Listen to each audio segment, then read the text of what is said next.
Good morning, dear students. Today we will discuss the first chapter of history, the French Revolution and the idea of the nation. बच्चों, इसके पहले भी हमने आपको इस chapter के बारे में थोड़ा बहुत पढ़ा दिया था, तो चलिए इसको एक्सप्लेनेशन इसका जो है वो स्टार्ट करते हैं. The first clear expression of the nationalism came with the French Revolution in 1789. France, as you would remember, was full-flagged territorial state in 1789 under the rule of the absolute monarch. The political and the constitutional change come in the wake of the French Revolution led to be the transfer of the sovereignty from the monarch to be the body of the French citizen. The revolution proclaimed that it was the people who would henceforth constitute the nation and save its dignity. इसका तात्पर्य है बच्चों कि जो France था उसमें जो first expression था किसके लिए, नेशनलिज्म को लेकर, राष्ट्रवाद को लेकर जो पहली अभिव्यक्ति थी लोगों में, वो 1789 में क्रांति, फ्रांसीसी क्रांति के साथ स्टार्ट होती है. जैसा कि इसमें बताया गया है कि आपको याद होगा कि जो इससे पहले 1789 से पहले जो फ्रांस था उसमें कई ऐसे टेरिटोरियल स्टेट्स थे, यानी बहुत ही जो फ्रांस था या कह सकते हैं यूरोप था, वो कई टेरिटोरियल स्टेट्स में बटा हुआ था और इसमें पूरी तरीके से क्या था, मोनार्क सिस्टम था, यानी राजशाही तंत्र था. वहाँ की जो पॉलिटिकल कॉन्स्टिट्यूशंस थे वो यह चाहते थे कि जो फ्रांसीसी क्रांति थी वहाँ से जो राजनीतिक और संवैधानिक बदलाव हो वो राजतंत्र से निकलकर एक फ्रांसीसी नागरिकों के समूह में हस्तांतरित होनी चाहिए थी. यानी कहने का मतलब था कि जो लोग थे वहाँ के वो चाहते थे, पॉलिटिकल एंड कॉन्स्टिट्यूशनल चेंज जो था वो चाहते थे, वो जगाना चाहते थे. वेक द फ्रेंच रेवोल्यूशन, यानी जो फ्रांस की क्रांति थी उसको वो जगाने की कोशिश कर रहे थे कि जो वहाँ की गरिमा हो और जो वहाँ की मोनार्की सिस्टम है वो किसके हाथों में सौंप दी जाए, फ्रांस के सिटीजन्स के लोगों के सामने वहाँ पर सौंप दी जाए. यानी जो राजशाही तंत्र था वो लोगों के शासन में हो, यानी एक प्रकार से कहा जा सकता है इंडायरेक्टली कि लोकतंत्र वहाँ पे हो. यानी लोकतंत्र क्या होता है, लोगों का तंत्र हो, किसके अपेक्षा, राजा के शासन की तरफ अपेक्षा. The revolutions proclaim that it was the people, यानी ये जो क्रांति थी वो उसने यह घोषणा की, एक प्रकार से लोगों का यह मंतव्य था, यह क्रांति का उद्देश्य था कि ये जो राष्ट्र का गठन होगा वो उसकी जो नियति होगी वो अब उसके लोग तय करेंगे, न कि कोई राजा तय करेगा. नेक्स्ट पैराग्राफ है, From the very beginning, the French revolutionaries introduced various measures and practices that could be create a sense of collective identity among the French peoples. यानी प्रारंभ से ही जो फ्रांसीसी क्रांतिकारी थे, फ्रांसीसी क्रांतिकारी ऐसे लोग जो फ्रांस में चाहते थे कि बदलाव हो, ठीक है, ऐसे लोगों ने क्या किया कि ऐसे अनेक कदम उठाए जिनसे फ्रांसीसी लोगों में एक सामूहिक पहचान की भावना पैदा हो सके.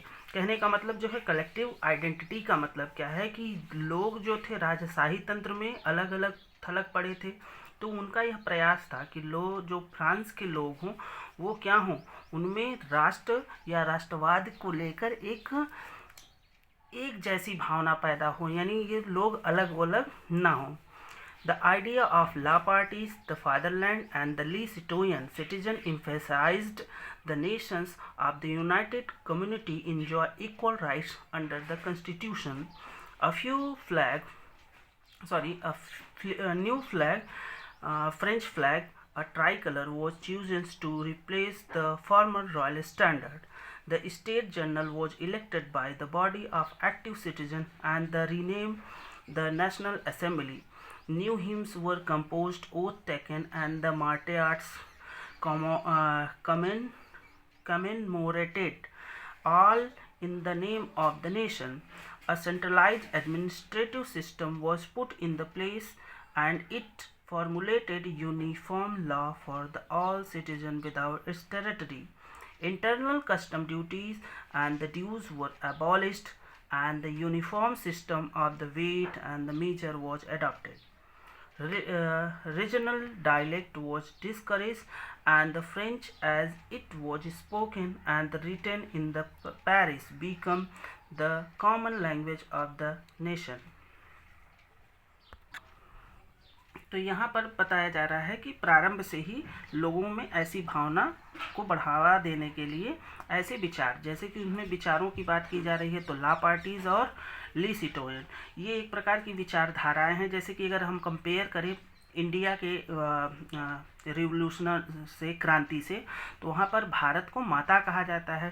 तो उसी तरीके से वहाँ पे ला पार्टीज और ले सिटिजन ये विचारधाराएं प्रकाशित की गई, जिससे कि लोगों में क्या हो, एक सामूहिक भावना की भावना पैदा हो. ठीक है. इसके अलावा क्या किया गया कि संविधान के अंतर्गत, यानी यहाँ पे बताया गया है the nation United community enjoy the equal rights, यानी यहाँ पर जो नेशन हो वो कैसा हो, एक समान अधिकार सभी को प्राप्त हों, ऐसे समुदाय जिसे एक संविधान के अंतर्गत समान अधिकार प्राप्त हों. और क्या किया गया, न्यू फ्रेंच, इस विचारधारा के अंतर्गत और भी क्या किया गया कि न्यू फ्लैग, ट्राई कलर को चुना गया. और जो बताया गया है कि was chosen replace to be the formal royal standard. ठीक है. New French flag, the tricolour was chosen, यानी यहाँ पर ट्राई कलर को चूज किया गया किसके आधार पर, जो रॉयल स्टैंडर्ड था, यानी जो राजशाही तंत्र का जो फ्लैग था उसको हटाकर एक नए झंडे को चूज किया गया. State general was elected by the body of active citizen and the rename the national assembly. इसके अलावा क्या किया गया कि पहले राजा का चुनाव खुद होता था, राजा का बेटा ही राजा बनता था, लेकिन यहाँ पे क्या किया गया कि स्टेट जनरल का इलेक्शन हुआ और उसकी जो इलेक्शन होती थी उसको उस समाज में रहने वाले एक्टिव सिटीजन के द्वारा चुना जाता था. और ये जो उसका मंत्रिमंडल होता था उसको, या कह सकते हैं कि उसकी जो पूरी रूपरेखा थी उसको हम नेशनल असेंबली का नाम दिए. किसके आधार पर, लोगों के चुनाव के आधार पर. न्यू हिम्स वर कंपोज. इसके अलावा क्या किया गया कि नए नए जो हिम्स का मतलब होता है कि शपथें ली गई. ठीक है. और जो शहीद लोग थे, राष्ट्रीयता की भावनाओं को बढ़ावा देने के लिए, भावना को बढ़ावा देने के लिए जो शहीद लोग थे उनके नाम पर क्या किया गया, नेशन का गुणगान किया गया. उनका जो शहीद लोग थे उनका गुणगान किया गया और नई नई शपथें लागू की गई. इसके अलावा क्या किया गया, a centralise administrative system was put in the place of formulated uniform law for all citizen with its territories. यानी एक केंद्रीय प्रशासनिक व्यवस्था लागू की गई जिसने अपने भूभाग में रहने वाले सभी नागरिकों के लिए समान कानून बनाए.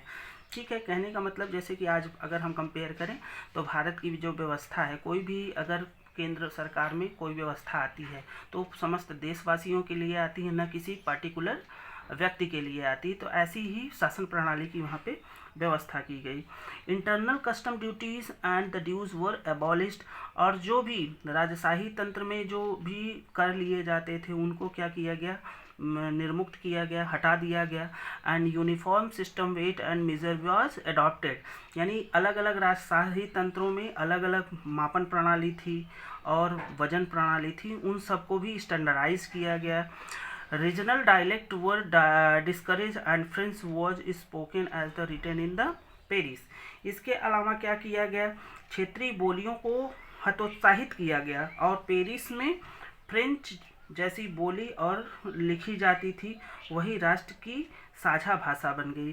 कहने का मतलब कि जो अन्य डायलेक्ट थे वहाँ पर बोलने वाली, उसमें सबसे ज़्यादा जो फ्रेंच लैंग्वेज था उसको ही क्या किया गया, राष्ट्रभाषा का दर्जा दिया गया. जैसे कि अपने यहाँ देखिए राष्ट्रीय भाषा हिंदी कहा जाता है, लेकिन वो राजकीय भाषा या कामकाज की भाषा हिंदी है.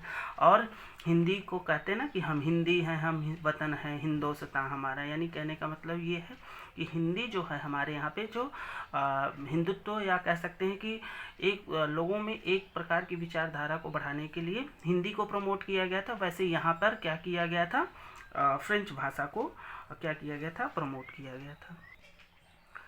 The revolutionaries further declared that it was a mission and the destiny of the French nations to be liberate the people of Europe for the despotism, in other words, to help other people of Europe to become a nation.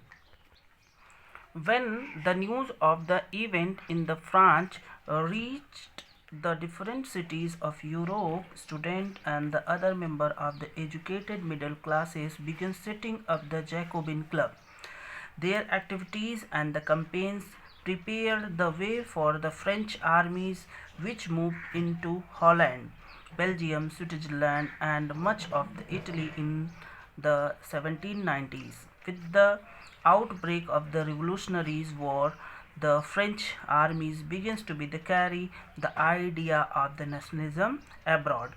तो यहाँ से अगर हम बात करें तो देखिए जो क्रांतिकारी थे उन्होंने यह घोषणा की कि जो फ्रांसीसी राष्ट्र था उसका यह भाग्य है और यह लक्ष्य भी था कि वह यूरोप के लोगों को निरंकुश शासन से मुक्त कराएं। यानी दूसरों शब्दों में अगर कहा जाए तो फ्रांस यूरोप के अन्य लोगों को राष्ट्रीय में गठित या संगठित होने में मदद करेगा। यानी एक प्रकार से वो लोगों को जगाने की कोशिश कर रहा था कि यह उसका लक्ष्य था कि वो जो था यूरोप के जो भी अदर कंट्रीज़ थी उसमें भी यह क्या करेगा, इस जो उसका जो प्रयास था नेशनलिज्म की उसको वो क्या करेगा, बढ़ावा देगा। ठीक है।